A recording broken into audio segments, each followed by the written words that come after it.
Hello मेरे प्यारे नन्हे दोस्तों, कैसे हो आप सब। सबसे पहले मेरे प्यारे नन्हे दोस्तों का बहुत बहुत धन्यवाद मेरी कहानियाँ सुनने, लाइक, शेयर और सब्सक्राइब करने के लिए। बच्चों, आज जो कहानी मैं आपके लिए लेकर आई हूँ उस कहानी का शीर्षक है बल से बड़ी बुद्धि। एक गुफा में एक बड़ा ताकतवर शेर रहता था।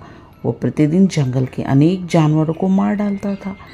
उस वन के सारे जानवर उसके डर से कांपते रहते थे। एक बार जानवरों ने सभा की। उन्होंने निश्चय किया कि शेर के पास जाकर उससे निवेदन किया जाए।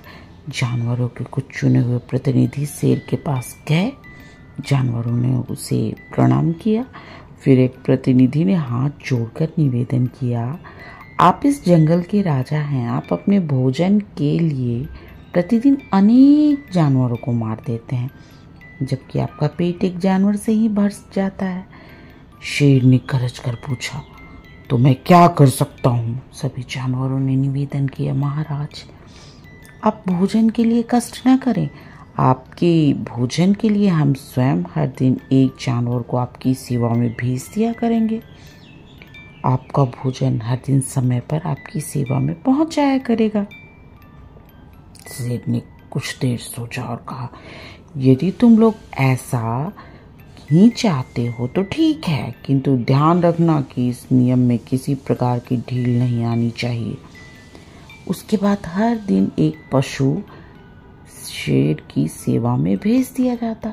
एक दिन शेर के पास जाने की बारी एक खरगोश की आ गई।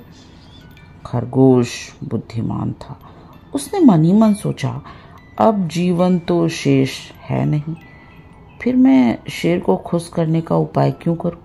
ऐसा सोचकर वह एक कुएं पर आराम करने लगा। इसी कारण शेर के पास पहुंचने में उसे बहुत देर हो गई। खरगोश जब शेर के पास पहुंचा तो वह भूख के कारण परेशान था। खरगोश को देखते ही शेर जोर से गरजा और कहा, एक तो तू इतना छोटा सा खरगोश है और फिर इतनी देर से आया है, बता तुझे इतनी देर कैसे हुई? खरगोश बनावटी डर से कांपते हुए बोला, महाराज मेरा कोई दोष नहीं है। हम दो खरगोश आपकी सेवा के लिए आए थे, किंतु रास्ते में एक शेर ने हमें रोक लिया। उसने मुझे पकड़ लिया। मैंने उससे कहा, यदि तुमने मुझे मार दिया तो हमारे राजा तुम पर नाराज होंगे और तुम्हारे प्राण ले लेंगे। उसने पूछा, कौन है तुम्हारा राजा? इस पर मैंने आपका नाम बता दिया। ये सुनकर वह शेर क्रोध से भर गया। वो बोला, तुम झूठ बोलते हो। इस पर खरगोश ने कहा, नहीं मैं सच बोलता हूँ। तुम मेरे साथी को बंधक रख लो। मैं ऐसा कहकर आया हूँ और मैंने उससे ये भी कहा कि मैं अपने राजा को तुम्हारे पास लेकर आता हूँ। खरगोश की बात सुनकर दुर्दांत शेर का क्रोध बढ़ गया। उसने गरज कर कहा, चलो मुझे दिखाओ कि वो दुष्ट कहाँ रहता है। खरगोश शेर को लेकर एक कुएं के पास पहुंचा। खरगोश ने चारों ओर देखा और कहा, महाराज ऐसा लगता है आपको देखकर वो शेर अपने किले में घुस गया। शेर ने पूछा, कहाँ है उसका किला? खरगोश ने कुएं को दिखाकर कहा, महाराज ये है उस शेर का किला। खरगोश स्वयं कुएं के मुंडेर पर खड़ा हो गया। शेर भी मुंडेर पे चढ़ गया। दोनों की परछाई कुएं में दिखने लगी।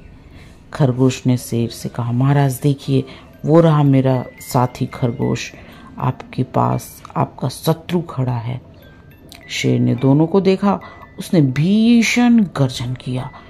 उसकी गूंज कुएं से बाहर आई। बस फिर क्या था, देखते ही देखते शेर ने अपने शत्रु को पकड़ने के लिए कुएं में छलांग लगा दी और वहीं डूबकर मर गया। बच्चों, अगर आपको ये शेर और खरगोश की कहानी पसंद आई तो प्लीज़ मेरे चैनल को सब्सक्राइब करो। और मेरे प्यारे नन्हे दोस्तों, मेरी कहानियाँ सुनने के लिए आप सबका बहुत बहुत धन्यवाद।